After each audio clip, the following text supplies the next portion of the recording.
देखिए, मुझे तो लगता है कि जब हम कुरुक्षेत्र का युद्ध लड़ने के लिए आ रहे थे तो हमको मालूम था कि ये धर्म युद्ध है, और कुरुक्षेत्र में कैसे कैसे चक्रव्यूह रचे गए उसका आप सबको पता है। तो इसका जब हमने कुरुक्षेत्र सीट चुनी और यहाँ से अपने उम्मीदवार खड़े किए, उसका एक ऐतिहासिक महत्व भी है। हमें पता था कि ये धर्म युद्ध होने वाला है, हमें पता था इसमें धर्म एक तरफ होगा और सारे अधर्मी एक तरफ जुड़ेंगे। तो इसलिए मुझे इसमें कोई संदेह नहीं है कि भारतीय जनता पार्टी के कार्ड्स के जरिए अलग अलग सिंबल लेकर के बहुत सारे कैंडिडेट्स चुनाव मैदान में आएंगे। भारतीय जनता पार्टी के इशारों पर नाचने वाली बहुत सी कठपुतलियां इस चक्रव्यूह में अलग अलग द्वार पर खड़ी होंगी, हमारा शिकार करने की कोशिश करेंगे, हमें चक्रव्यूह में घेरने की कोशिश करेंगे।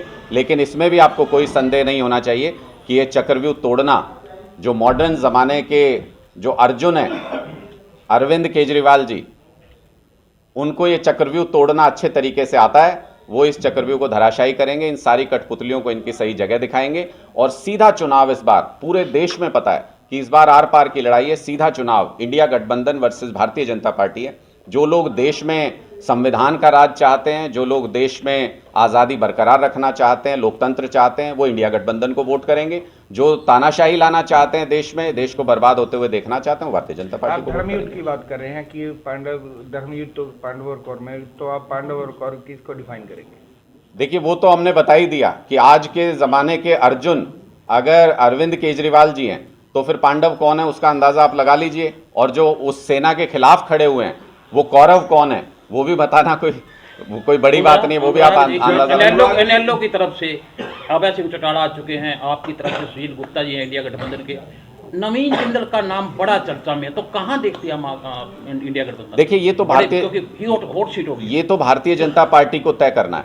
इसी में आम आदमी पार्टी की कामयाबी है कि एक सीट हमको हरियाणा के अंदर मिली और आने वाले समय में आपको ऐसा लगेगा कि हरियाणा में एक ही सीट पे चुनाव हो रहा है। सारे चारों तरफ से सारी ताकत, सारी पार्टी इस बात पर झोंकेगी कि किसी भी तरीके से कुरुक्षेत्र के अंदर आम आदमी पार्टी ये चुनाव न जीत पाए। इसके लिए बहुत सारी ताकतें इकट्ठा होंगी, हमें पता है। और भारतीय जनता पार्टी को भी ये एहसास है कि एक दिन भारतीय जनता पार्टी का खात्मा इस देश से आम आदमी पार्टी करने वाली है। इसलिए आम आदमी पार्टी के हर बढ़ते हुए कदम के खिलाफ भारतीय जनता पार्टी साजिशें करती है। कम से कम इतनी कामयाबी तो आप हमारी मानिए कि नायब सैनी जी यहाँ से लोकसभा के उम्मीदवार थे, यहाँ से उनको दोबारा लोकसभा में ना उतारना पड़े, इसके लिए उनका प्रमोशन हो गया, मुख्यमंत्री बना दिया कि कोई बहाना तो मिले।